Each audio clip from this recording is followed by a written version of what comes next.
956তম ক্লাসে সবাইকে স্বাগতম।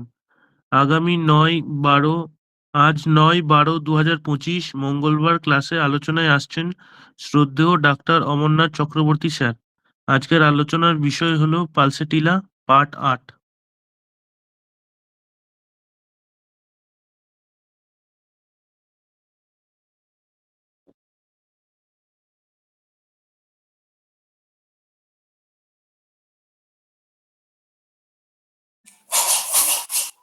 উপস্থিত সকল চিকিৎসকবৃন্দকে আন্তরিক প্রীতি শুভেচ্ছা জানাই, আমার ব্যক্তিগত জানাই এবং হোমিও দর্পণের পক্ষ থেকে জানাই।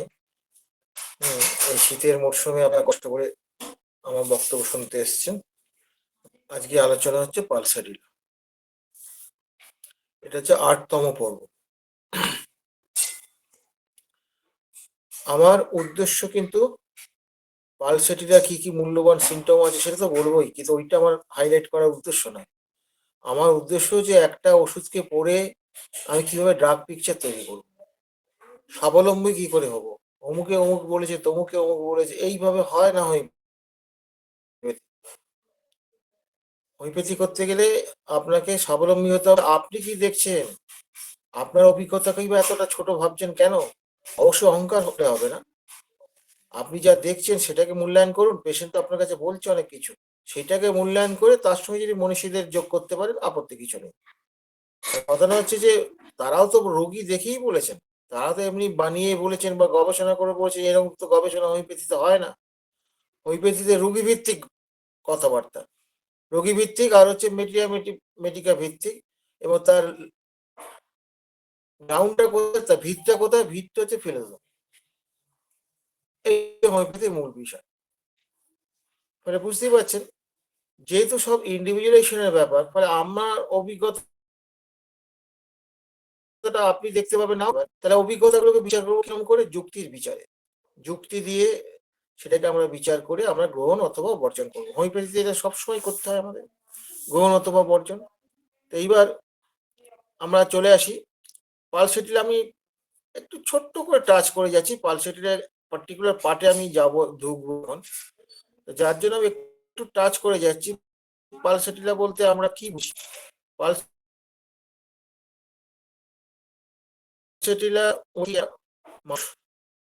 যে মানুষটা অত্যন্ত সংবেদনশীল, সহজেই কেঁদে ফেলে, এই যে তার বৈশিষ্ট্য, ভীষণ ভদ্র, অত্যন্ত সজ্জন ব্যক্তি। বিশেষ করে মেয়েদের ক্ষেত্রে এটা প্রযোজ্য বেশি, কিন্তু মেয়ে আর ছেলে বলে কথা না। আরে বাবা, বিজ্ঞান কি বলছে? কোনো মেয়েই কি প্রকৃত মেয়ে, না কোনো পুরুষই প্রকৃত পুরুষ? তার প্রাধান্য মানে ডমিনেন্সি, তার পৌরুষত্বে তার ওয়াই ক্রোমোজোমটা আছে বলে, হ্যাঁ, তার কি হচ্ছে, তার প্রাধান্যটা আসছে বলে সে পুরুষ। কিন্তু তার ভেতরে তো অন্তরে তো মহিলা আছে, কারণ তার মায়ের কাছ থেকে সে তো পেয়েছে কিছু। মাকে অস্বীকার করবে কি করে? তার মা এখানে লেটেন্ট কন্ডিশনে, আর তার বাবা এখানে তার অ্যাক্টিভ কন্ডিশনে, সেই জন্য সে পুরুষ। মহিলাদের ক্ষেত্রে কি হবে? মহিলার ক্ষেত্রে ব্যাপার হচ্ছে সেখানে মায়ের প্রাধান্যটা বেশি থাকবে, মানে ক্রোমোজোমগত দিক থেকে সেইখানে সেই প্রাধান্য এক্স এক্স প্রাধান্য থাকবে, সেই জন্য সে সেখানে মহিলা হচ্ছে। তাই মহিলার মধ্যে কি পুরুষের বৈশিষ্ট্য নেই ভেতরে? অবশ্যই আছে। ফলে আমরা মহিলা পুরুষ এগুলো হচ্ছে মানে আরবিটারি ভাগ করেছি, কিন্তু আরবিটারি ভাগ করলে পরে সাধারণত এই যে বলা হয় যে মহিলাদের ওষুধ, এটা মানে কি? এটা মানে হচ্ছে যে বেশিরভাগ ক্ষেত্রে বা আমরা অনেক ক্ষেত্রে এটাকে পেয়ে থাকি। সিপিআই যেমন মহিলাদের ওষুধ, সেটা তো আমি বহু পুরুষকে সিপিআই দিয়েছি, অসুবিধা তো কিছু হয়নি। দেওয়া যাবে না এরকম ব্যাপারটা না। তাহলে কি হচ্ছে, আমাদের কিন্তু মাথায় রাখতে হবে যে এইটা প্রবণতা বেশি, এই পর্যন্তই। এর বাইরে ভাবনা চিন্তাটা করা যাবে না, কারণ আগে থেকে ভাবনা চিন্তা করা মানেই হচ্ছে প্রেজুডিস। তো আপনি আগে থেকে ভাবতে পারেন না, রোগী যেটা বলছে, রোগী যেটা দেখাচ্ছে, সেটার উপর ভিত্তি করে আপনাকে কিন্তু ভাবতে হবে। তাহলে এইবার পালসিটেলের ক্ষেত্রে এটা একটা, 8টা পালসিটেলের ক্ষেত্রে গুরুত্ব কি? তার ওপেন এয়ার সে পছন্দ করে। ওপেন এয়ার যদি বাদ যায়, পালসিটেল হবে না। পালসিটেল কি স্লোনেস বা স্লোনেসটা সব জায়গায় তার, তার হচ্ছে দাঁতটা বলুন, তার মেনস্ট্রুয়াল শুরু হওয়ার কথা বলুন, বা তার কোনো কষ্টের উপশমের কথা বলুন, সব জায়গায় তার একটা স্লোনেস আছে। স্লোনেস আছে। আর pulsatilla patient without menstrual trouble খুব খুব কম পাওয়া যায়। যেমন লাইকোপোডিয়াম খুব কম পাওয়া যায়। কিন্তু আমাদের বেশিরভাগ ক্ষেত্রে আমরা পেয়ে যাওয়ার কথা হয়। এই বেশিরভাগ ক্ষেত্রে পেয়ে থাকি। এইটা হচ্ছে আমাদের অবজারভেশনের গল্প। এটা কিন্তু আপনার নয়, এগুলো হচ্ছে ড্রাগ প্রুফিং এর গল্প নয়। এবং যেহেতু আমরা বলেছি যে আমাদের হ্যানিম্যান তার প্রিফেসে মেট্রিয়ামেডিকা প্রিফেসে একটা জায়গায় তিনি বলছেন, তার মানেটা হচ্ছে এরকম, সিমটমটা কিভাবে ডেভেলপ করবে সেটা হচ্ছে ডিটারমিনেটিভ ফ্যাক্টর। তাহলে এই সিমটমটা ডেভেলপ করা মানেই তো তার গল্পটা বলতে হবে। গল্পটা বলতে হবে। কেউ অনেকেই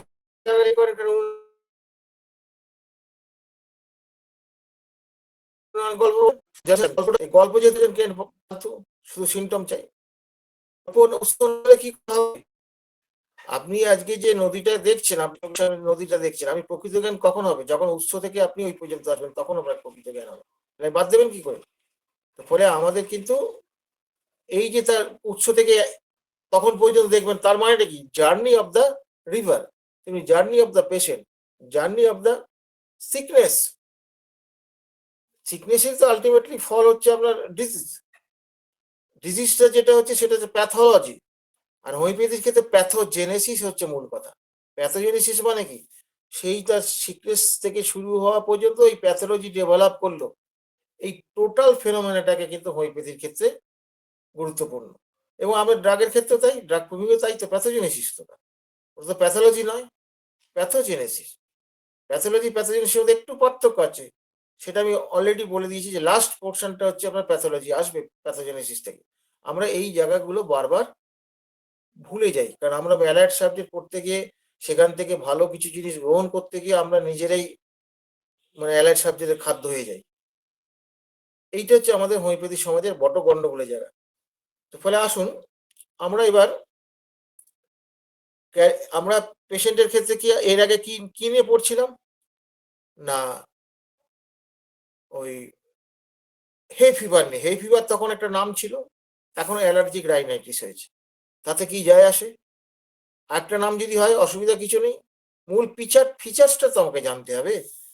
হ্যাঁ, এবং এটা ফুল ফিচার্সটা জানতে হবে। এই যে অ্যালার্জিক রাইনাইটিস, আমি এই যে অ্যালার্জিক রাইনাইটিস কিরকম একটা সাডেন অ্যাটাক হয়, খুব দ্রুত অ্যাটাক হয় এবং হাইলি সেনসিটিভ পেশেন্ট। এটা জেনারেলি সোরা বলা হচ্ছে, সোরাই ঠিক, ঠিক আছে, সোরা তো অবশ্যই আছে। কিন্তু এই হাইলি এক্সট্রিম যে পর্যায়ে চলে যাচ্ছে, এক্সট্রিম পর্যায়টা কিন্তু ওটা কিন্তু সিম্পলি সোরার বিষয় নয়, কিন্তু তার সঙ্গে সিফিলিসও থাকার সম্ভাবনা আছে বা থাকেও সেটা। তো ফলে এবার দেখা যাক, সোরাটা এখানে মূল ব্যাপার। তো সোর্সটা তো সোরাই তো এগুলোকে টেনে আনবে, এই সাসেপ্টিবিলিটিটা। তো এখানে কি হচ্ছে যে এই ক্ষেত্রে আমরা কি ওষুধ, এটা যে সোরা সিফিলিস কম্বিনেশন, ওই জন্য আমি বলেছি এখানে আমরা কি করে ক্যালি গ্রুপের ওষুধ আমরা ভাবতে পারি, হুম। তো ক্যালি গ্রুপের ওষুধ যেটা আমরা যদি ভাবতে পারি, তা সেখানে আমরা কি ওষুধ ভাবতে পারি সেটা একটু দেখা যাক। ক্যালি গ্রুপে যেমন হচ্ছে ক্যালি আয়োড, আয়োড আছে। আয়োড থাকলে কি হবে? গ্রুপটা কোথায় যাবে? আয়োড হলে পরে কোন দিকে যাবে? আয়োড হলে পরে তার গরমে অসুবিধা হবে। হুম, গরমে তার অসুবিধা হবে। এইটা হচ্ছে তার মূল আয়োডিয়ামের একটা বৈশিষ্ট্য এটা।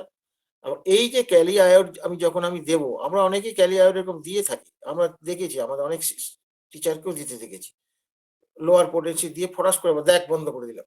আমরা খুব আনন্দিত, আরে বাবারে কি ম্যাজিক হলো রে ভাই! কিন্তু ব্যাপারটা তো তা নয় আসলে। ক্যালি আয়োড তো হলো, ক্যালি আয়োডের মেন্টাল সিম্পটম আছে কি তার মধ্যে? অন্ততপক্ষে নিষ্ঠুরতা, ইরিটেবিলিটি এগুলো আছে কি? নেই। তাহলে ক্যালি আয়োড হলো কি করে? একটা পেশেন্ট, আমি খুব সোজা উদাহরণ দিচ্ছি। খুব অপ্রিয় উদাহরণ। ধরুন কারো সন্তান মারা গেল।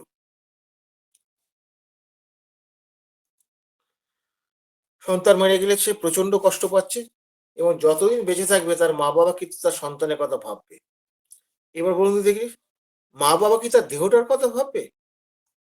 তার খুব সুন্দর ছিল সেই কথাটা ভাববে? না কিভাবে সে কথা বলতো, কিভাবে জড়িয়ে ধরতো, হুম? কি খেতে চাইতো, এই যে ইচ্ছেগুলো, তার যে এই যে মানসিক গড়নটা, কি শান্ত ছিল রে বাবা, কি ভালোবাসতো আমাদের, হুম? এরকম মেয়ে হয় না, এরকম সন্তান হয় না। এই যে জায়গাটা তার কি কোয়ালিটি গুলো সে ভাবতো। তার মানে এই যে স্থূল বডি নিয়ে খুব একটা আমরা ভাবি না। তার স্মৃতি নিয়ে বেঁচে থাকি। বলি না স্মৃতি নিয়ে বেঁচে আছি। স্মৃতির ক্ষেত্রে কি বডিটার কথা ভাবি আমরা? স্মৃতির ক্ষেত্রে কি ভাবি আমরা? মানুষটার কথা ভাবি।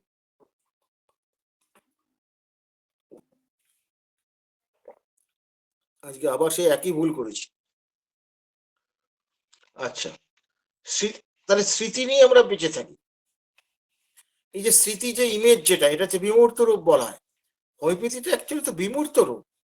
আপনি যা দেখছেন সেটা তো নয়। তার ভেতরে যেটা আন্ডারলাইং কজ আছে সেইটাকে আপনাকে ভাবতে হবে। এবার দেখা যাক আর্টস আয়োড আপনার সর্দির ক্ষেত্রে খুবই প্রয়োগ করেন, অনেকেই করেন।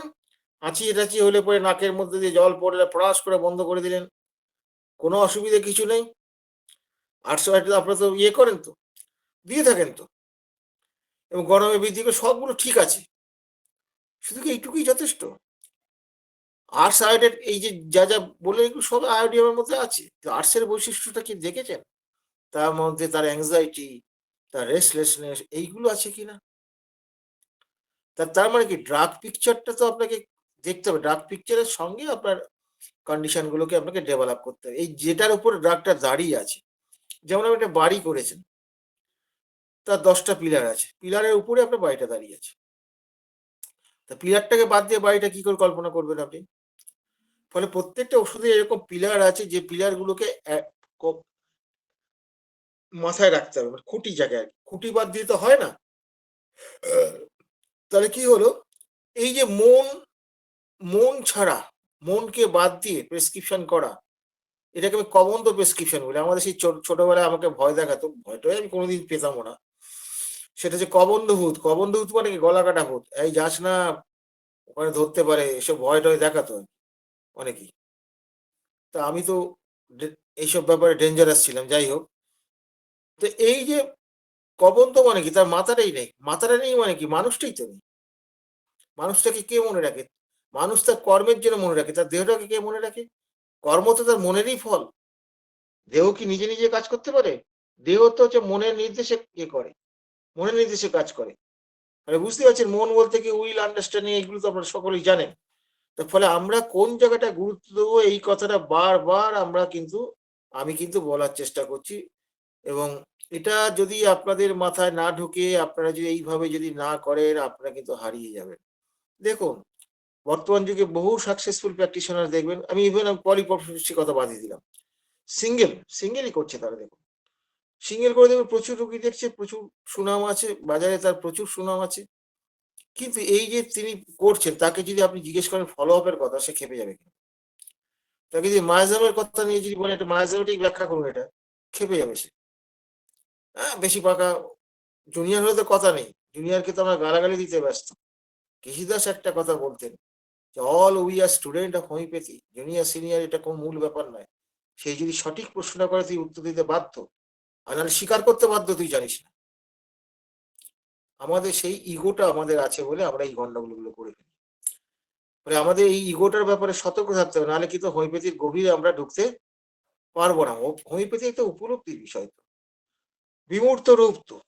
তাহলে দেখা যাচ্ছে কি যে এই যে হে ফিভার যেগুলো পাচ্ছেন আপনি, এইখানে আপনি দেখতে পাবেন হে ফিভার বা অ্যালার্জিক রাইনাইটিস দেখবেন অনেকেই এরকম চিকিৎসা করছেন। সেখানে দেখবেন কয়েকটা সিম্পটম নিয়ে ওষুধটা দেয়া হচ্ছে। এটা কি হচ্ছে? সাপ্রেশন। মূলত সাপ্রেশন প্যালিয়েশন হচ্ছে। এটাকেও কিন্তু আমরা কিওর বলে চালাচ্ছি বা এর সুফল আমরা ভোগ করছি। যদি কারো বিবেক থাকে, অন্তরে যদি তার ভালো শিক্ষা থাকে, তাহলে সে এটার জন্য সে কষ্ট পাবে। তাই তো? আমি তো পেশেন্টটাকে আরোগ্য করতে পারি না। আমি তো দেখতে পাচ্ছি না, হেরিং দেখতে পাচ্ছি না, কেন্টের অবজারভেশন দেখতে পাচ্ছি না, হ্যানিম্যানের অবজারভেশন দেখতে পাচ্ছি না। তাহলে এটা কি হলো? এ তো ভুল হয়ে গেছে আমার।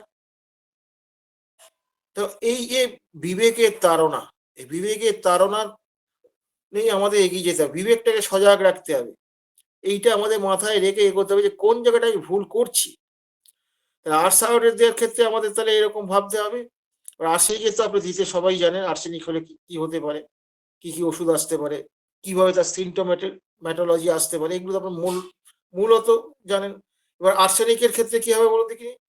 আর্সেনিক আয়োডের সঙ্গে পার্থক্যটা কোথায়? আর্সেনিক আয়োড হয়ে পড়ে সে গরমে বৃদ্ধি হবে, কিন্তু আর্সেনিক হচ্ছে গরম চাইবে, নাকে ভেপার নেবে, ইয়ে নেবে। এই যে সূক্ষ্ম পার্থক্যগুলো, এই পার্থক্যগুলো তো জানতে হবে। এই ছোট্ট জায়গায় পার্থক্যগুলো আপনি যদি জানতে পেরে যান, তাহলে আপনি চিনতে পেরে যাবেন। একটা মানুষকে চেনার জন্য কি তার কোটি কোটি সেলকে চিনতে হবে? তা তো নয়। তার কয়েকটা বৈশিষ্ট্যকে চিনতে হবে। হ্যানিম্যান তো 153 তে সেই কথাই বলেছে। অন্য কথা তো কিছু বলেন নাই। আর বৈশিষ্ট্য মানে কি? যার মধ্যে কিছু বৈশিষ্ট্য আছে সেটাই তো আমাদের গ্রহণযোগ্য সিম্পটম। আর বৈশিষ্ট্য মানে কি? মায়াজেমেটিক বৈশিষ্ট্য। বুঝি আর না বুঝি, যেই চ্যানেল কিন্তু বলেছেন যে আমরা বুঝি আর না বুঝি, আরোগ্য কিন্তু মায়াজেমেটিক্যালি যদি ফিট হয় তবেই সারবে, নাহলে আরোগ্য হবে না। এবার আমরা তো ফেলিওরকে স্বীকার করতে ভয় পাই বা লজ্জা পাই।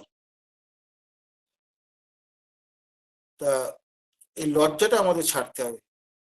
সত্যের পথে কিন্তু কষ্ট আছে, কিন্তু মজাও আছে।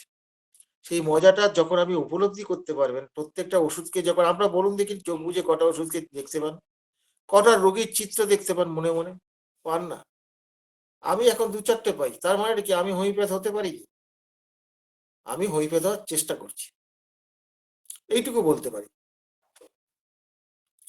তাই দেখা যাচ্ছে কি এই যে আর্সেনিকের সঙ্গে আয়োডিয়ামের এই যে মৌলিক পার্থক্য, এইগুলো একটু দেখতে হবে। আমরা শুধু নাকে হাঁচি দিল, কতবার ইয়ে দিল, এইগুলো দেখতে হবে। আরেকটা দেখতে হয় কোন নাক দিয়ে পড়ছে, এইগুলো একটু দেখার ব্যাপার আছে। ডান নাক দিয়ে শুরু হলে সাধারণত আর্সেনিকের ব্যাপারগুলো আছে।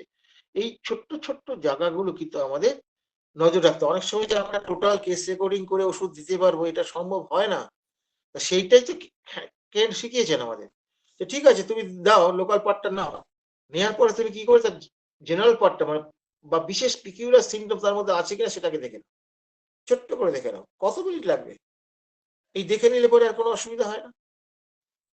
বুঝে গেছে ব্যাপারটা? এই দেখে নিতে হবে। দেখে না নিলে কিন্তু আপনি কিন্তু প্রেসক্রিপশনে ওই কাণ্ডটি করবেন। তাহলে কি হলো? আরেকটা এবার আর্থসাইডের ক্ষেত্রে একটা জিনিস কি দেখা যায়? আর্থসাইডের ক্ষেত্রে ক্ষত সৃষ্টি হয়। নাকের ভেতরে ক্ষত সৃষ্টি হয়, যেটা আর্সেনিকের ক্ষেত্রে সাধারণত হয় না। আর্সেনিকের ক্ষেত্রে শ্বাসকষ্ট বা নাক বন্ধ, এই ধরনের ব্যাপারগুলো একটু, এইগুলো আর্সেনিকের ক্ষেত্রে আসে। অবশ্য আর্সেনিকের সেই টাইম মডারেটসটা দেখতে হবে। এবং আর্সেনিক মনে রাখতে হবে, আর্সেনিক কিন্তু শরিক এবং সিফিলিটিক ক্ষেত্রে আর্সেনিক কিন্তু কিউরেবল। কিন্তু যদি তার সাইকোটিক বেস যদি বেশি থাকে পেশেন্টের, যদি এই ইয়ের সঙ্গে এই অ্যালার্জি রাইনাইটিসের সঙ্গে যদি সাইকোটিক বেস যদি বেশি থাকে, patient as a whole psychotic যদি হয়, তাহলে সেই ক্ষেত্রে কিন্তু আর্সেনিক অ্যালবাম ওকে সারাতে পারবে না। সাময়িক রিলিফ দিয়ে পরে কিন্তু আর কিছু করতে পারবে না। এইটা কিন্তু আমাদের মাথায় রাখতে হবে। কোন ওষুধটা কখন কি করতে পারে এই কথাটা ভাবতে পারবো। এবার ধরুন এরপরে এখানে কার্বোভেজও একটা খুব গুরুত্বপূর্ণ ওষুধ। কার্বোভেজের ক্ষেত্রে ওই যে ব্যাপারটা ফ্যানিংটা পাখা, এইটা নাহলে তো কার্বোভেজ হবে না। ওটা তো থাকতে হবে।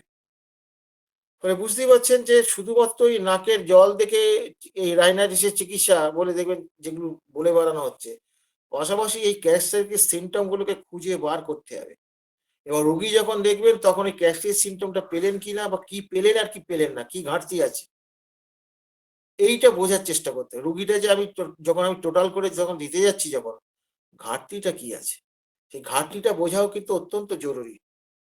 ঘাটতিটা না বুঝলে তো আপনি তো যেটুকু পাবেন তাতেই সন্তুষ্ট হয়ে যাচ্ছেন। তারপরে কেন্টের এই শিক্ষাটা কিন্তু আমাদের মাথায় রাখতে হবে। এরপরে আমি আসছি, এই ক্ষেত্রে সরিনাম একটা খুব ভালো ওষুধ। নাকের সর্দির ক্ষেত্রে আমরা দেখেছি, এই কাঁচা সর্দির ক্ষেত্রে অনেকে দেখেছি সরিনাম দিতে, অনেকে দেখি সরিনাম আর ন্যাট্রামিউ অল্টারনেট ডোজ দিয়েছে। সমস্ত বন্ধুদের মধ্যে দেখেছি। কি কি ঘ্যাম কি রে বাবা! আরে আমরা তো ওইরকম সর্দি খেয়ে সরিনাম, তখন তো যখন প্রথম সরিনাম দেওয়ার সাহসই ছিল না, ভয়ে দিতে পারতাম না। হ্যাঁ, এরা কিন্তু সরিনাম ফটাফট দিয়ে দিচ্ছে, তার কোনো জায়গায় শিখেছে। কিন্তু সরিনাম যে দিচ্ছে, সরিনাম দেওয়াটা তো নিশ্চয়ই দিতে পারে যেখানে নাকে জল পড়ছে, নাক দিয়ে গড় করে জল পড়ছে, এটা তো আপনি দিতেই পারেন সরিনাম। কিন্তু সরিনামের যে মূল চরিত্র সেটা আছে কি? বিশেষ করে তার নোংরা স্বভাব, তার চিলিনেস, একটু একটু দেখবেন না আপনি? ঘুরিয়ে দেখবেন না? আপনি একটি মানুষকে ব্যবহার করবেন। আপনি একটা জিনিস মানুষকে ব্যবহার করবেন বা একটা মানুষকে গ্রহণ করবেন। অথচ তাকে একটু বাজিয়ে দেখবেন না? আরে বাবা, আপনি তো বেগুনটা কিনতে গেলেও বেগুনটা টিপে দেখেন ফুটো আছে কি নেই। বেগুনটা পাকা না কচি, দেখেন তো। তা গ্রহণ করতে গেলে তো কিছু পরীক্ষা দরকার। যা পেলেন তাই নিয়ে নেবেন, এটা তো হতে পারে না। অন্তত বিজ্ঞান মনস্ক মানুষের ক্ষেত্রে এটা কখনোই হতে পারে না। তাহলে আমাকেও পরীক্ষা করে দেখতে হবে যে একে এই ওষুধটা দেয়া যাবে কিনা। মানে সরিনাম, আমি যখন সরিনাম যে ক্ষেত্রে ফিট হবে সেক্ষেত্রে কোনো অসুবিধা নেই। এই সরিনামের ক্ষেত্রে কি হচ্ছে, কি এখানে তার সাবটা কেমন হবে? হাজাকারক হতে পারে, মৃদুও হতে পারে। আর ব্যাপার হচ্ছে এবার হচ্ছে কি, সরিনামের নাক বন্ধ হয় সাধারণত খোলা বাতাসে, ঠিক খোলা বাতাসে নাক বন্ধ হয়। আর পালসের কি হচ্ছে, খোলা বাতাসে নাক খুলে যায়।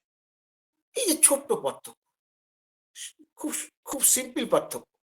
এই পার্থক্যগুলিতে জানতে হবে, মাথায় রাখতে হবে। চট করে ওখান থেকে আপনি এলিমিনেট করে দিন। ইভালুয়েশন আপনি এই ক্ষেত্রে ধরুন একটা ওরকম আছে, ঘন্টা পর ঘন্টা ইভালুয়েশন করবেন জিজ্ঞেস করে করে। তাহলে এই যে ছোট্ট করে সরিনামের সঙ্গে পালসেটির যে চরিত্র, পালসেটির চরিত্র দেখুন, আচ্ছা মেজাজটা কেমন ওর? সরিনামের পেশেন্ট তো খিটখিটে, শরিক পেশেন্ট। তাহলে বোঝাই যাচ্ছে যে এই যে ছোট্ট ছোট্ট পার্থক্যগুলো, এগুলো আমাদের একটু দেখতে হবে। দেখে আমাদের কিন্তু মাথায় রাখতে হবে। এবং সরিনামের একটা খুব দারুণ একটা সিম্পটম আছে। সেটা হচ্ছে কি, যে তার কষ্ট বা শ্বাসকষ্ট এইসব জিনিসগুলো, শ্বাসকষ্ট তো ধরুন আপনার এরকম নাকে এরকম হলে হতেই পারে। সে শুয়ে কি করবে? শুয়ে সে 90 ডিগ্রি অ্যাঙ্গেলে হাতগুলো রাখবে। এইটা কিন্তু তার একটা মারাত্মক সেটা। আমি জীবনে নিজে পাইনি। কিন্তু আমার স্যারেদের কাছে দেখেছি। গোটা 2 হয়তো হবে, কি 2-3টে হবে হয়তো। সে বলছে। আমার দেখার সৌভাগ্য হয়নি। আমি আশায় আছি কবে দেখতে পাবো। মানে এই সিম্পটমটা চট করে আপনি পাবেন না। এটা আমার ব্যক্তিগত অভিজ্ঞতা থেকে আমি এটা আপনাদের বলছি যে আমি নিজে এখনো এরকম পেশেন্ট পাইনি। হরিনামে এরকম শ্বাসকষ্টের ক্ষেত্রে এরকম সিম্পটম দিচ্ছে। তাহলে কি হলো? শরীরের পেশেন্টের আমি তো আগেই বলে দিচ্ছি তার ওই কি কি লাগবে, তার সঙ্গে আমি যখন দিতে যাচ্ছি ওষুধ, তার সঙ্গে কি কি লাগবে, তো নোংরা আছে কিনা দেখতে হবে, চিলিনেস আছে কিনা দেখতে হবে। এগুলো তো দেখতে হবে। এগুলো দেখে আমাকে প্রত্যেকটা ওষুধের ক্ষেত্রে কিন্তু, গভীর ক্রিয়াশীল ওষুধের ক্ষেত্রে আমাদের এরকম একটা, এরপরে কিন্তু কেন্ট একটা কথা বলছেন যে ভয়ঙ্কর যখন আক্রমণ হবে, এই ভয়ঙ্করটা কিন্তু কোনটা ভয়ঙ্কর? কেন্টের কাছে যেটা ভয়ঙ্কর আমাদের কাছে কি সেটা ভয়ঙ্কর? তা তো নয়। আমরা তো সবগুলোকেই ভয়ঙ্কর মনে করি। এই ভয়ঙ্কর কথাটাও কিন্তু চিকিৎসকের যোগ্যতার উপর নির্ভর করছে। সে কতটা ভয়ঙ্কর ভাবছে। হুম? তো এই যে ভয়ঙ্কর ক্ষেত্রে যখন অ্যাকুট কেসে হবে, তখন কেন্ট বলছেন যে আমরা তখন একটা অ্যাকুট মেডিসিন দিয়ে পেশেন্টকে কিছুটা কমিয়ে তারপরে কনস্টিটিউশনাল ড্রাগ দেব। তো ১ম এই কনস্টিটিউশনাল ড্রাগ দেওয়ার কথা তিনি কি বলেননি কোনো জায়গায়? বলেছেন। সে কথাও তিনি বলেছেন। তার যদি আপনি ফিলোসফি পড়েন সেখানে দেখতে পাবেন, সেকেন্ড প্রেসক্রিপশনে বলেছেন ক্যালকিরিয়ান বেলেডোনার ক্ষেত্রে। সেক্ষেত্রে কি হয়েছে, বেলেডোনা দিয়ে কয়েকবার দিয়ে রিলিফ হওয়ার পর ফেলিওর হয়েছে। তারপরে তিনি ভেবেছেন। বলে আগে বুঝতে পারলে আমি ক্যালকিরিয়া দিতাম। এটা কেন বলতে পারেন আগে বুঝতে পারে। তার মানে তিনি বুঝতে পারেন। আর আমরা তো সব বুঝি। তো এইখানে তাহলে কি হলো? এই যে বুঝিয়ে দেওয়াটা যেটা, তাহলে কোন ক্ষেত্রে এরকম ক্ষেত্রে আমরা দেব, কিন্তু খুব সাবধান এক্ষেত্রে। এখানে ব্যাপার হচ্ছে যে সার্বিক লক্ষণ বা যেগুলো খুব গ্যাস্ট্রাইটিস লক্ষণ, সেগুলোর উপর বেশ করে দেয়া যাবে না। সেগুলোর উপর বেশ করে দিলে কিন্তু সাপ্রেশন প্যালিয়েশন হয়ে গেল গন্ডগোল। আপনি যদি বুঝতে পারেন, সেই দক্ষতা যদি অর্জন করতে পারেন, তাহলে সেটা আপনি ডিপ অ্যাক্টিং ড্রাগ দেবেন, কেন দেওয়া যাবে না? আমরা দিতে পারি না। আমরা নিউমোনিয়ার নাম শুনলে ল্যাজ তুলে দৌড় মারি। কিন্তু আমাদের পূর্বজ যেসব চিকিৎসকরা ছিলেন, নিউমোনিয়াতে সালফার, লাইকোপোডিয়াম এগুলো তো অহরহ তারা দিয়েছে। আমরা পারি না। ফলে আমরা মনে করি যে আমরা আধুনিক প্র্যাকটিস অফ মেডিসিন জানি, অনেক কিছু শিখেছি, এলার সাহায্যে বিরাট বড় পণ্ডিত হয়ে গেছি। ওই আমরা একটা নিউমোনিয়া যদি ডায়াগনোসিস হয়ে আসে, আপনি হাত দেন তো দেখি। কজন হাত দেবে, কজনের সাহস আছে? কথাগুলো খুব অপ্রিয় কথা। নিজের যোগ্যতাগুলোকে মূল্যায়ন করতে হবে যে আমরা কতটা পারি, কতটা পারি না। এইটা কিন্তু আমাদের মাথায় রাখতে হবে। এবং আমরা যখন ওষুধ দেবো, যখন কোন ওষুধটা দিচ্ছি, সেই রোগের মায়াজিনের ডেপথ কতটা, সেই ডেপথটা আমাকে বুঝে তো কাজ করতে হবে। ডেপথটা যদি না কভার করেন, তাহলে কিন্তু পেশেন্ট সারবে না। এইবার দেখুন, এইরকম ক্ষেত্রে নাক্সভূমিকও একটা খুব অসাধারণ ওষুধ। নাক্সভূমিক একটা খুব ভালো ওষুধ। নাক্সভূমিকের ক্ষেত্রে কি হয় দেখুন, নাক্সভূমিক হচ্ছে খোলা বাতাসে কিন্তু নাক্সভূমিকা কিন্তু ভালো থাকছে। হোয়ারএস শ্বাসগ্রহণ করতে পারে, কিন্তু গরম ঘরে নাক বন্ধ হয়ে যায়। তো এটা এটা সাধারণত রাত্রে ঘটে। এবার হচ্ছে নাক্সের পেশেন্ট তো চিরি, পালসিটির পেশেন্ট আছে হট, নাক্সের পেশেন্ট হচ্ছে ইরিটেবল, পালসিটির পেশেন্ট হচ্ছে মাইল্ড অ্যান্ড জেন্টলি। এটা তো বুঝতে হবে। আমরা অনেক সময় যে বিবাড়িতে খেয়ে আসলো, আমরা রুটিন প্রেসক্রিপশন করি অনেকে, যার যেটা মনে, কেউ পালসিটার দেয়, কেউ কার্বোভেজ দেয়, কেউ ইপিকার দেয়, কেউ নাক্সভূমিকা দেয়, রুটিন প্রেসক্রিপশন সারা জীবন ওই দিয়ে যাচ্ছে। এখন এগুলো দিলেও সারে, না দিলেও সারে, বাস কিছু সিমটম প্যালিয়েট করলে এমনি এমনি চলে যায়। তা দেওয়ার মাধুর্যটা কোথায় রইল? দিতে গেলে পরে এবার তো যদি আমরা বুঝে যদি দিই, তাহলে দেখা যাবে সেখানে রিলিফটা হবে। শুধু ওইটুকু রিলিফ হবে না, অ্যাসোসিয়েটেড আরো কিছু সে বলে, ডাক্তারবাবু এই ওষুধটা দারুণ দিয়েছে, পেটটা তো ভালোই আছে, প্রচন্ড খিদে বেড়েছে, খুব ভালো আছি আমি, অনেকদিন আমি ভালো ছিলাম না, এই ওষুধটা খেয়ে ভালো আছি। এরকম কথা আপনি শুনতে পাবেন যদি আপনারা করতে পারেন। এরকম যদি করতে পারে, তাহলে পেশেন্টটা আপনাকে ক্রনিক পেশেন্ট দেখাবার জন্য সে আসতেই পারে, বা তার পরিবারে কাউকে ক্রনিক দেখাবার চেষ্টা করতে পারে। পরে এইভাবে আসতে পারে। ওই ঢাকঢোল পিটিয়ে আমার কাছে আসো, এই গল্প বললে তো হবে না। যোগ্যতার ভিত্তিতে পেশেন্ট আপনাকে রেফার করবে যে হ্যাঁ আপনি ওর কাছে যান, গেলে পরে উনি হয়তো সারাতে পারেন বা সারানো তার পক্ষে সম্ভব।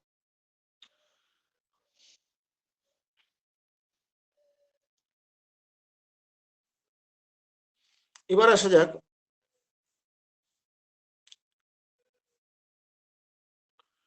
মুখে মুখে আমরা একটা মুখে অসুস্থতা আমাদের সিকনেস, সিক ফেস সিক, ফেসটা দেখে আমরা বুঝতে পারি। আপনারা দেখুন, আমরা তো ডাক্তার, আমরা তো অনেক শিখেছি, কিন্তু একজন অশিক্ষিত মাও তার সন্তানের মুখটা দেখে বলতে পারে, কি রে তোর কি হয়েছে রে, কি কষ্ট বাবা, কোথায় কি হয়েছে, হ্যাঁ কে কি বলেছে, বাহ ও তোর খিদে পেয়েছে, ও আচ্ছা আচ্ছা, দাঁড়া দাঁড়া দাঁড়া দাঁড়া দাঁড়া, আপাতত এটা দিচ্ছি, এটা খা। আমি বুঝতে পেরেছি তোর খিদে পেয়েছে। মা কিন্তু এগুলো ডায়াগনোসিস করতে পারে। কিন্তু আমরা এত পড়াশোনা করে কটা মুখ দেখে বলতে পারি যে এটা পালসেটিল হবে, এটা ন্যাট্রামিল হবে? তাহলে জ্ঞানের এত বড়াই কিসের? জ্ঞানের বড়াই করা তো আমাদের সাজে না। তা আমরা এইবার এই যে পেশেন্টটা পালসেটিলের যে পেশেন্টটা, যেটা এটা আমরা কি দেখতে পাবো না, ছোপ ছোপ দাগ, মুখে ছোপ ছোপ দাগ থাকে, প্লেথরিক কন্ডিশন বলে এগুলোকে। এর অ্যাকচুয়ালি একটা অ্যানিমিক কন্ডিশন। এটা অ্যানিমিক কন্ডিশনের জন্য তার কি হয়, তার ওই কি বলবো, অ্যানিমিক কন্ডিশনের জন্য তার মুখটা ফ্যাকাশে হয়, এটা আমরা দেখতে পাবো। এবং তারপরে কি হচ্ছে, আর কি বলছে এখানে না, মুখটা দেখতে কি লালচে হয়, একটু লালচে হয়, এবং গরমের উচ্ছ্বাস থাকে। এবং আরেকটা কথা কি বলছে, যে যখন মেনোপজাল সিনড্রোম যখন থাকে, সেই সময়টা কিন্তু এই ধরনের সিমটম গুলো বেশি পাওয়া যায়। এবার মুখে ইরিসিপিলিটাস অ্যাটাক, ইরিসিপিলাস এক ধরনের ইরাপশন, এগুলো পাওয়া যায়। এগুলো, এই যে ইরাপশন গুলো যেগুলো পাওয়া যায়, যেগুলো এগুলো প্রচন্ড জ্বালা করে, এবং চামড়া এখানে স্পর্শকাতর থাকে। এবং এই যে স্পর্শকাতর থাকে এইখানে, এখানে তিনি কি বলছে, এই নির্বাচনের ক্ষেত্রেও কিন্তু আমাদের গুরুত্ব দিতে হবে সামগ্রিক সিমটমের উপর। নাকের নাকে এই যে ইরাপশন গুলো যেটা মুখে দেখতে পাচ্ছি, যেগুলো এগুলোর উপর শুধু ভিত্তি করে ওষুধ দিলে হবে না, আমাদের সামগ্রিকভাবে দিতে হবে। এইবার হচ্ছে প্যারাটিড গ্ল্যান্ডের সোয়েলিং।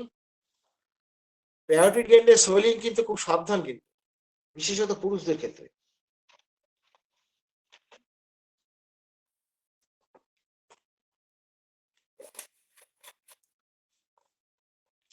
পুরুষদের ক্ষেত্রে খুব সাবধান। মেয়েদের ক্ষেত্রে দেখেছি প্যারোটিড গ্ল্যান্ডের যখন হয়,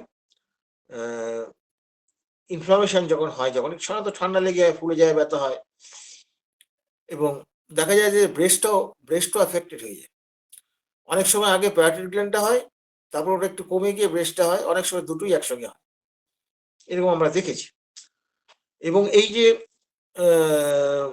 ছেলেদের ক্ষেত্রে সাবধান কেমন, না এই যে প্যারোটিড গ্ল্যান্ড এখানে হলো, তো হওয়ার পর ব্রেস্টে হচ্ছে, এইটা কিন্তু মেটাস্টেসিস ব্যাপার, মেটাস্টেসিসের ব্যাপার।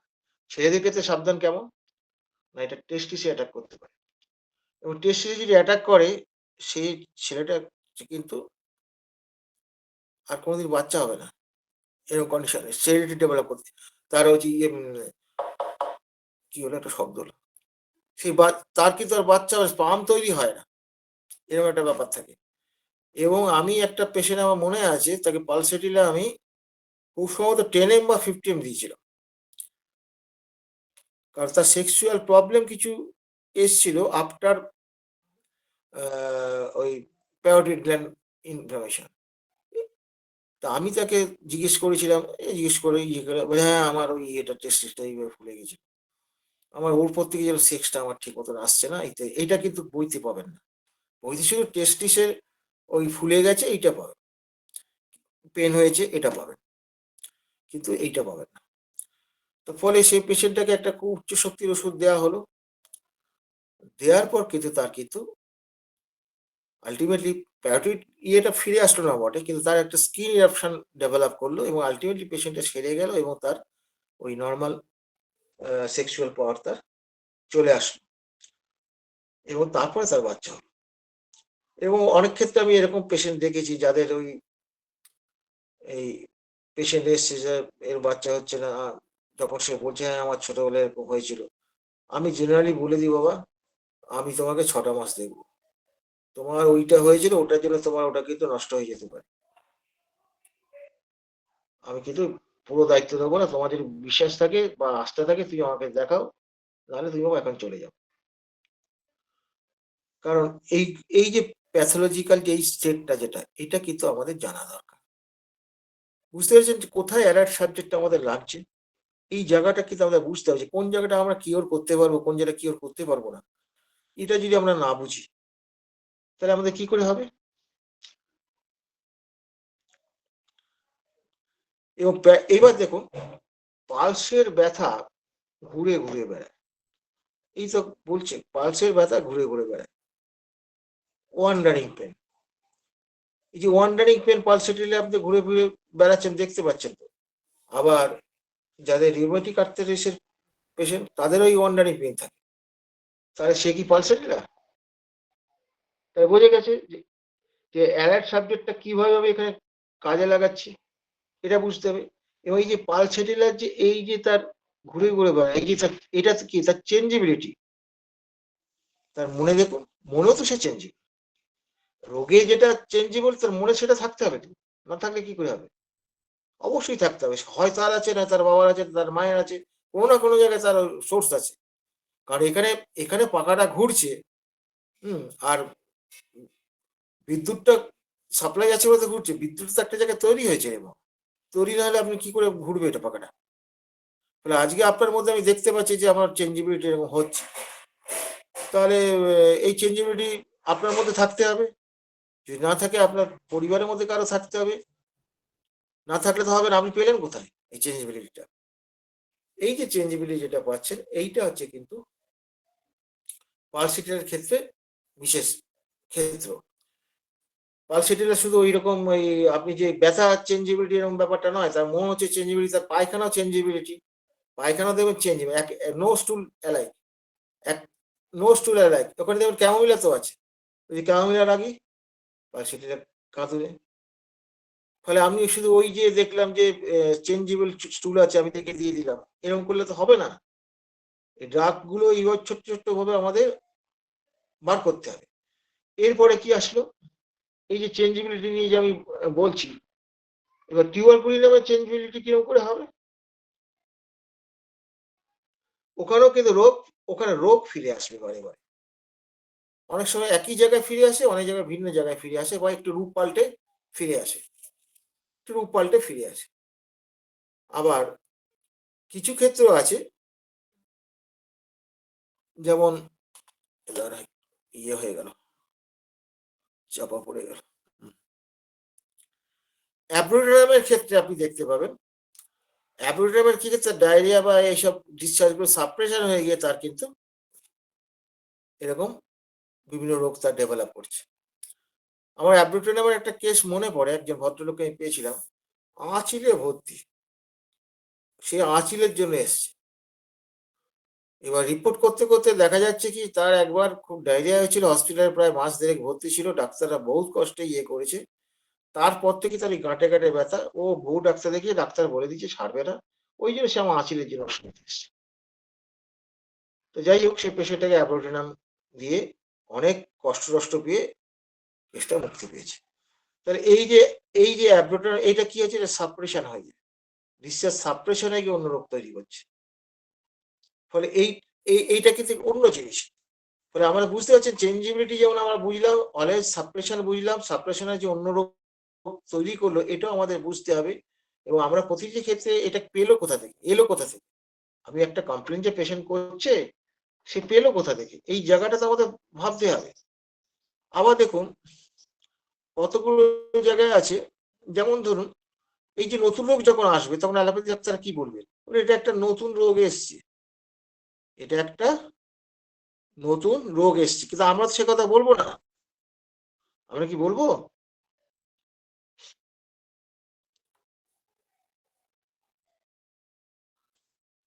এবার গ্যাস্ট্রিক কমপ্লেন একটু চলে আসি। পালসেটিল হচ্ছে ফুল অফ গ্যাস্ট্রিক প্রবলেম আছে। হ্যাঁ, খাবার কয়েক ঘন্টা পরে রোগীর মুখে গিয়ে মুখে টক জল ওঠে, পেশেন্ট এই কমপ্লেনগুলো আপনাকে করবে।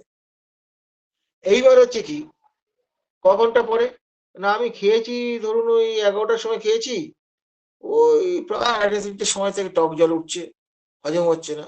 আপনি লিখছেন, টাইমটা লিখছেন 2:30-3টে, টাইমটা লিখলেন, হ্যাঁ টক শাওয়ার ইরাকটেশন, হ্যাঁ লিখে আপনি ওই ধরুন 2:30 বললো, ধরুন 2:30 কি 2টোই বললো, 2 PM লিখছে, 2 PM তো পালসেটিলার ইয়ে আছে, পালসেটিলার তো আছে। এই যে আপনি লিখলেন এটাই তো আপনার জাজমেন্ট কোথায়? আপনি 2 PM করেছেন, এটা কি মূল কথা? মূল কথা এটা নয়। ব্যাপার হচ্ছে যে একটা মানুষ খেয়েছে, তার 4 ঘন্টা 4.5 ঘন্টা হয়ে গেছে, তারপর টক জল উঠছে, তার মানে কি তার হজমের প্রক্রিয়াটা খুব slow. This is called slowness. এই স্লোনেস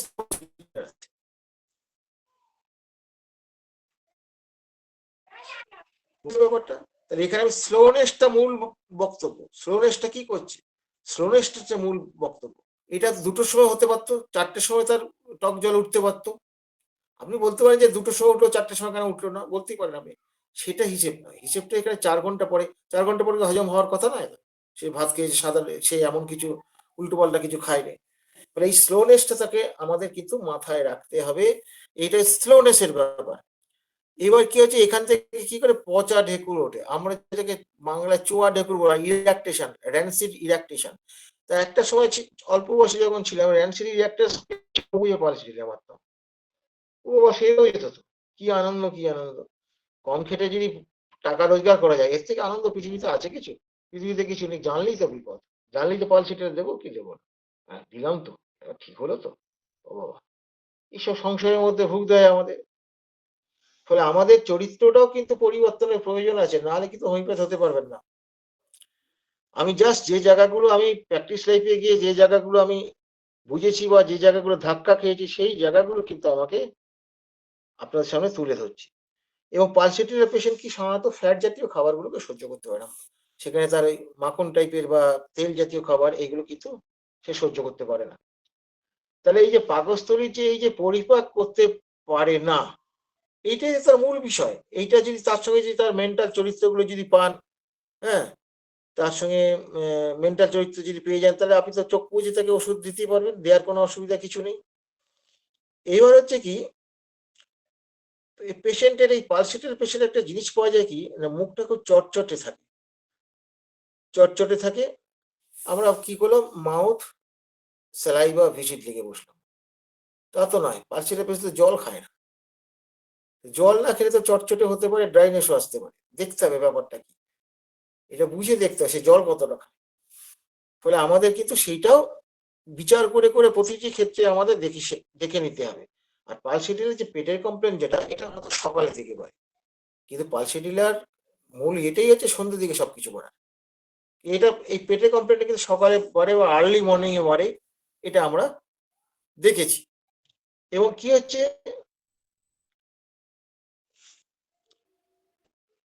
পালসেডিলার পেশেন্ট একটা ব্যাপার হচ্ছে থুতু ফেলে। এই যে তার পেটে এরকম আর থুতু ফেলে, থুতু ফেলার একটা প্রবণতা থাকে। আমরা স্পিটিং ম্যানিয়া হতে পারে, এটা থুতু ফেলে বলে কি স্পিটিং ম্যানিয়া হতে পারে, ফাস্টিডিয়াসনেসের জন্য সে থুতু ফেলতে পারে। কোনোটা দেখে তার ঘেন্না হলো বা ইয়ে হলো, সে থুতু ফেলে দিল। তাহলে থুতু ফেলা মানে আমি স্পিটিং ধরলে তো হবে না। আবার এই যে তার মুখের মধ্যে একটা অস্বস্তি ভাব থাকে, এইটার জন্য সে থুতু ফেলে। থুতুটা ফেলছে কেন, সেই যে বললাম যা দেখছি সেটা আসল নয়, তার ব্যাকগ্রাউন্ডে আন্ডারলাইন কজটা কি, ঘটনাটা কি, কি উদ্দেশ্য নিয়ে সে এটা করছে, এই জায়গাটা আমাদের বার করতে হবে। এটা বার করতে পারলে দেখবেন একদম সুন্দর ছবিটা চলে এসছে, ছবিটা নিয়ে আর কোনো অসুবিধা হচ্ছে না। আচ্ছা, 43 পর্যন্ত হয়ে গেল, আর আমি এগোতে চাইছি না।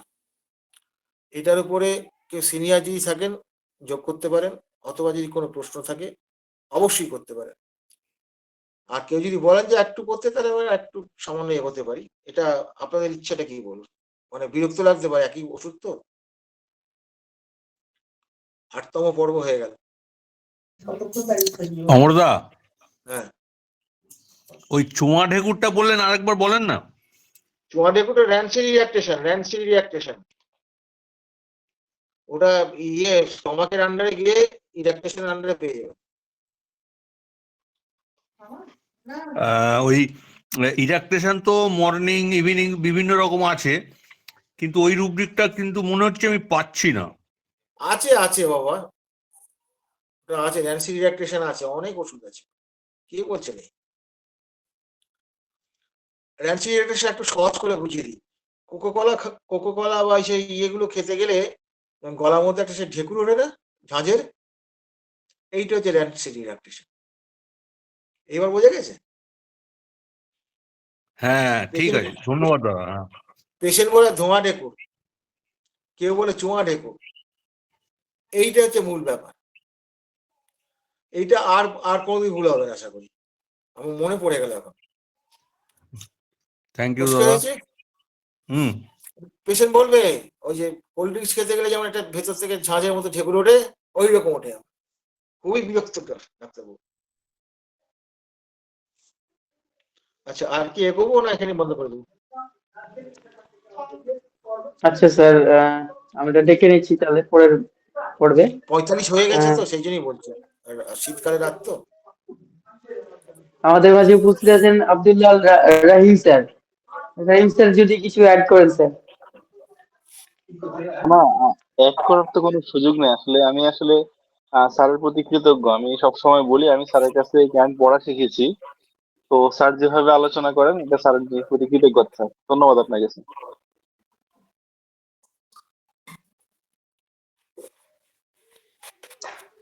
আচ্ছা, আমাদের মাঝে উপস্থিত আছেন রঘুনাথ ঘোষ স্যার।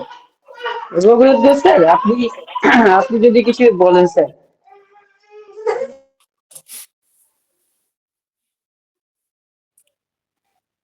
হ্যালো, শুনে আসছে রিপেন? হ্যালো, হ্যাঁ স্যার। ধন্যবাদ। বলার তো কিছু নেই, খুবই সুন্দর আলোচনা হচ্ছে বা হলো। এই যে ম্যাথমেটিকা আমরা পড়ি, আজকে যেভাবে আলোচনাটা আমি শুনলাম, যে আমাদের দর্শনটাকে যদি হোমিওপ্যাথিক দর্শনটাকে ম্যাথমেটিকার সাথে মেলাতে না পারি, তাহলে কিন্তু ম্যাথমেটিকা পড়া বৃথা। তা আজকের এখান থেকে আমাদের একটা শিক্ষা হলো যে হোমিওপ্যাথিতে যখন আমরা ম্যাথমেটিকা পড়ব, প্রত্যেকটা শব্দকে হোমিওপ্যাথিক দর্শনের সাথে মিলিয়ে পড়ার চেষ্টা করব। এখানে কোনো এই যে কেন্টের ম্যাথমেটিকা, এখানে কিন্তু কোনো শব্দ বাদ দেওয়ার মতো না। এই যে ভয়ঙ্কর, এই শব্দটা কিন্তু আমাদেরকে খুব ভালো করে চিনতে হবে। আবার এই যে স্লোনেস আমরা বলি, যেমন ব্রায়ানি আছে, এই স্লোনেস কথাটা কিন্তু খুব গুরুত্বপূর্ণ। আমরা কিন্তু এই জায়গাগুলো অনেক সময় এড়িয়ে যাই বা আমাদের দৃষ্টিগোচর হয় না। এই জায়গাগুলো লক্ষ্য রাখবো। সত্যি নিঃসন্দেহে পার্সেন্টেজ আলোচনা খুব সুন্দরই হচ্ছে। আর যেটা বলবো সেটা হচ্ছে ওই যে প্যাথোলজি আমরা ধরে আগাবো ঠিক কথা, কিন্তু গুরুত্ব পাবে হচ্ছে ডায়নামিক প্যাথোলজি। এখন অমরদাকে শ্রদ্ধা করেই বলছি, উনি এই 6 মাস যদি না কিওর হয়, তাহলে পেশেন্টকে বলতেই পারেন যে আমার পক্ষে দেখা সম্ভব নয়, বা আমি পারছি না, বা আমি বিফল, ব্যর্থ। কিন্তু ঘটনা হচ্ছে কি, এইরকম ক্ষেত্রে মানে যদি আমাদের আসে এরকম ক্ষেত্র, তাহলে কিন্তু আমরা ডায়নামিক প্যাথোলজি দিয়েই চেষ্টা করব পেশেন্টটা কিওর অর ইনকিউরেবল। এইটা আমার বলার ছিল। ধন্যবাদ আমি এর সকলকে। উত্তরটা দিচ্ছি। আমি 6 মাস কেন বলি, আমি যদি দেখি তার ইমপ্রুভ হতে শুরু করেছে, যত স্লোই হোক না কেন, তাহলে আমি তাকে হাতে রাখি। আর না, যদি ইমপ্রুভ না এখানে হয়, আমার এটা একটা কথা ডাউটফুল বলার আছে। ডাউটফুল কেস তো। আমি কোন হ্যাঁ, কেসটা বলেছি? মেটাস্টেসিস হয়েছে তার টেস্টিসে, না হ্যাঁ, বাচ্চা হচ্ছে না। এটা এই যে এটা ক্ষেত্রটা, ঘটনা, এটা ঘটনা। কিন্তু এটা এটাও তো ঘটনা তো। হতে পারে যে আমাদের ফার্স্ট প্রেসক্রিপশন হয়তো সেই মতো হয়নি, সেখানে একটা গন্ডগোল থাকতেই পারে। তার মানে সেটাকে ইনকিউরেবল বলে দেওয়াটা একটু যেন কেমন ইতস্তত থাকে এই না, আমি জায়গাটা না। ইনকিউরেবল কথাটা বলিনি, আমি হাতে রাখি না। হ্যাঁ, সেটা ঠিক আছে, সেটা ওটাই হতেই বললাম। পারে। আমি সেটাও বললাম যে আমি ব্যর্থ। আহ, সেটা ঠিক আছে, সমস্যা নেই। আচ্ছা, ধন্যবাদ সকল।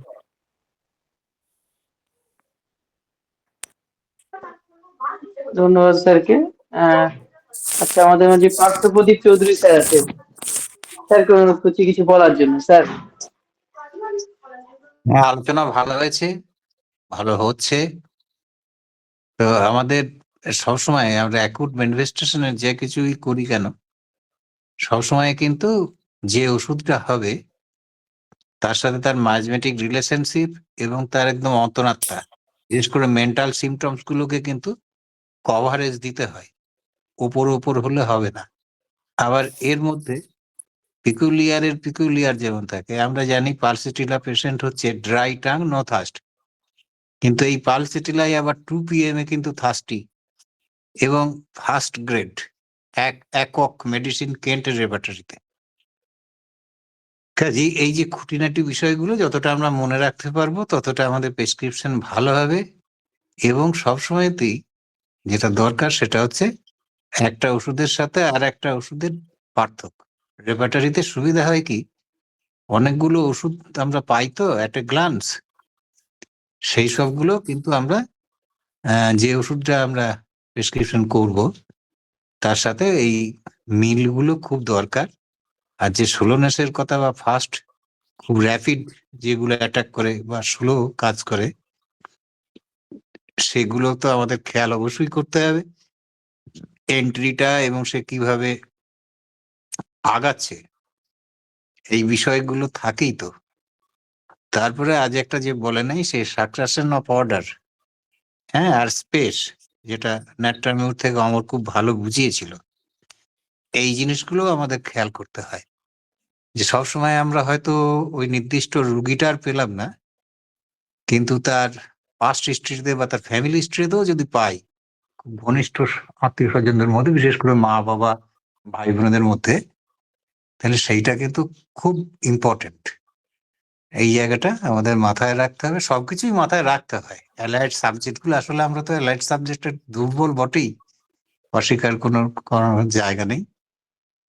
তা যতটা আমরা মেডিকেল সাবজেক্টের সম্বন্ধে খুব নিখুঁতভাবে জানতে পারবো, আমাদের প্রেসক্রিপশন তত শার্প হবে, ভালো হবে, এবং আমরা অনেক বেশি আরোগ্যের দিকে যেতে পারবো। আবার এত কিছু করার পরেও তো দেখা যাচ্ছে যে আরোগ্য হচ্ছে না, সেখানে আবার অবস্টেকেল টু রিকভারির একটা বিষয় থাকে। বিশেষ করে আজকালকার দিনে তো মেন্টাল অবস্ট্রাকশন একটা মারাত্মক জায়গায়। তাছাড়া এই খুঁটিনাটি সব বিষয়গুলোকে কিন্তু আমাদের তল্লাশি করতে হবে যে কেন, আর একটা কনফিডেন্ট প্রেসক্রিপশন হলে পারে সেই ওষুধটা যদি কাজ না করে তাহলে অবশ্যই সেখানে কিছু গোলমাল আছে, সেটা ধরতে হয়। সেখানে অবস্ট্রাকশনটাকে যদি আমরা রিমুভ করতে পারি তাহলে আবার সেই জায়গাটা খুলতে পারে। আবার এই জায়গারও ব্যাপার আছে, যেমন একটা ভাইটালিটিটা কেমন রয়েছে রুগীর, হ্যাঁ, সেই হিসেবে সেটা তাকে অমরের হয়তো মনে আছে কেসি দাসের সম্ভবত সেপিয়া 30, হ্যাঁ, যে 3 মাস পর্যন্ত কোনো কাজ করে নাই। এবার স্যার ওষুধটাকে চেঞ্জ করার কথা ভাবছেন, তারপরে একটুখানি যেন লাইট দেখা গেল যে না ওষুধটা একটু কাজ করছে। তাহলে এই কেসি দাসের মতন স্যারের অবজারভেশন, আর আমরা এবেলা ওবেলা ওষুধ চেঞ্জ করলে এবার তো সব সমস্যার সমাধান হবে না, আরো সমস্যা বাড়িয়ে তুলব। এই র্যাপিড যে ওই প্রেসক্রিপশনের চেঞ্জ করাটা, এটা একটা মহা দোষ আমাদের।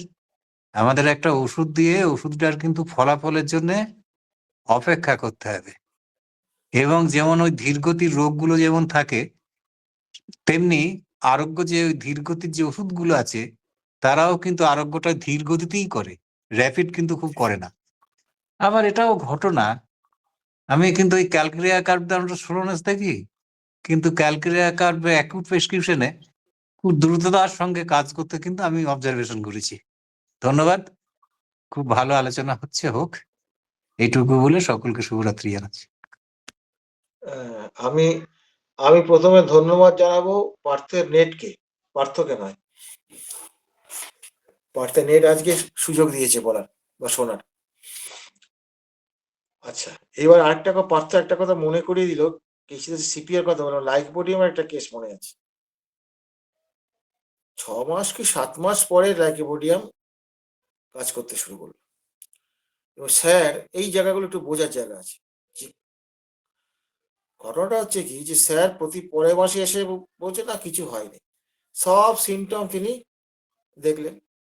আমরা দেখছি প্রতিটা সিমটম খুঁটিয়ে না কিছু পরিবর্তন হয়। 2 মাস হয়ে গেল, 3 মাস হয়ে গেল, 4 মাস হয়ে গেল, 5 মাসেরটা দেওয়ার পর স্যার বলছেন দেখি এই মাসটা দেখি, এরপর দেখি কি করা যায়। 6 মাসেও যখন আসলো তখনও উনি বলছেন না এ তো লাইকোপোডিয়াম, অন্য কিছু নয়। তো তখন স্যার বলেন যে কি করা যায়। তো তারপরে ওই 6 মাস কি 7 মাসের মাথায় গিয়ে তারপর থেকে পেশেন্টের ইমপ্রুভ করতে শুরু করলো এবং বেশ দ্রুতই করতে শুরু করলো। এরকম ঘটনা কয়েকটা দেখেছি। তখন আমরা স্যারকে বললাম স্যার আপনার কাছে রোগীরা থাকবে বা আপনি আপনি যে চেঞ্জ করলেন না, আপনি কেন দিলেন না? আপনি কি লাইকোপোডিয়াম বলে ওয়েট করেছেন? স্যার হাসলেন, তবে এরকম করতে করতে ধরেছিলাম। তো বলছে দেখ কোনো চেঞ্জ হলো না, তো তাহলে ওষুধটা ভুল হতে পারে। কিন্তু লাইকোপোডিয়াম 10 mg দিয়েছি, এরকম একটা 10 mg পার ওষুধ কোনো নতুন সিমটমও তো তৈরি করবে, সেটা তো দেখতে হবে আমাকে। সেটা তো কিছু করেনি, পেশেন্টের ডিটোরিয়েশন তো কিছু হয়নি, যা ছিল সেই জায়গায় দাঁড়িয়ে আছে। স্যার ভুল হলে পরে এরকম হবে বলে না, একটা 10 mg আমি দিয়েছি, 10 mg একটা কোনো সিমটম তৈরি করবে না বা একটা সিমটম কমাবে না, এটা হতে পারে না। তা এই লাইকোপোডিয়াম খুব স্লো মোশনের ব্যাপারে, যে লাইকোপোডিয়াম এরকম স্লো, জেনারেলি স্লো। আবার লাইকোপোডিয়াম আমি দেখি যে একটা টনসিলের কেসে একটা দিয়েছিলাম, সেপটিক টনসিলের কেস, তাকে কাটবে বলেছিল, 1 সপ্তাহ পরে তাকে কাটবে। লাইকোপোডিয়াম দিয়ে তার একদম 1 রাতের মধ্যে তার 50% 60% ঠিক হয়ে গেল। এরকম লাইকোপোডিয়াম হতে পারে। তার মানে কি অ্যাকিউট স্টেজে যখন ডিফেক্টিং ড্রাগ গুলো পড়ে তখন কিন্তু তার পেসটা গতিটা খুব দ্রুত হয়ে যায়। আর যে ড্রাগটার যদি ওই পেস, যেমন এই যে পার্থ যেটা বললো ওটা ওরকম দেখেছে। এবার হচ্ছে কি যে সেটা যদি ক্রনিক কেসে যদি দেখায় তখন কিন্তু পেস্টটা কিন্তু এরকম থাকবে। পেস্টটা কিন্তু একটা ড্রাগের কিন্তু খুব গুরুত্বপূর্ণ বিষয়। সিমটম মিললেও হবে, সিমটম মিললেই শুধু রোগ সারবে না, পেস্টটাকেও দেখতে হবে। পেস মানে গতি। এই গতিটা হচ্ছে খুব বোঝার বিষয়। এইটা কিন্তু আপনাকে রুগী দেখে ধাক্কা খেয়ে গুঁতো খেয়ে শিখে নিতে হবে। এটা আমরা তো কত কত কিলোমিটার বেগে যাচ্ছে এটা তো বলতে পারবো না, কারো পক্ষে বলা সম্ভব না। এই জায়গাটা আপনার অবজারভেশন আইটাকে তৈরি করতে হবে এবং পেশেন্ট আপনাকে দেবে, পেশেন্ট দেয়, আমরা পেশেন্টকে গুরুত্ব দিই না, লেম্যান ভাবি তো, ও তো পড়াশোনা করেনি, ডাক্তারি তো পড়েনি, ওর কথাকে গুরুত্ব দেয় না। কিন্তু হ্যানিম্যান তো পেশেন্টের কথাতে, পেশেন্টের ভাষাতেই তো হ্যানিম্যান কিন্তু বলেছেন তো, ওটাই তো করতে বলে। হ্যানিম্যান কখনো বলেছেন পণ্ডিতজি করতে আমাদের? একদম বলেন নাই। শুধু তাই নয়, 17 নম্বর অ্যাপ্লিকেশনের লাস্ট লাইনটা পড়ে দেখুন, সেখানে পণ্ডিতদের সম্পর্কে কিরকম কটাক্ষ করেছেন উনি পণ্ডিতই করার বিষয়ে। পড়ে দেখুন কি করা উচিত আমাদের। তো ফলে বুঝতেই পারছেন হ্যানিম্যানের মতন পণ্ডিত, পণ্ডিত বললে কম বলা হয়, মনীষীর থেকে মনীষী, তিনি কিন্তু বলেননি আমি বলছি তুমি এটা করো। তিনি সবসময় দেখিয়ে দিয়েছেন প্রুভিং করে যেটা পাওয়া গেছে সেটা, আর ল কোনটা, লটা ফলো করো। তিনি কখনো তার ব্যক্তিকে অনুসরণ করতে বলেন নাই চিকিৎসার ক্ষেত্রে। আপাতত এইটুকুই বললাম, ধন্যবাদ। আর কারো কোনো প্রশ্ন থাকলে করতে পারেন। আচ্ছা, স্যার আছেন, অনেক স্যারই আছেন। প্রশ্ন আছে কারো? প্রশ্ন যদি না থাকে তাহলে আমরা আলোচনা এখানে শেষ করব।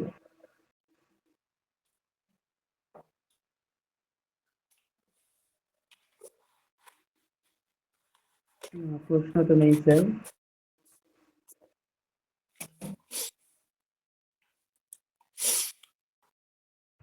তাহলে আমরা আচ্ছা বিদায় নিয়ে নেব। আচ্ছা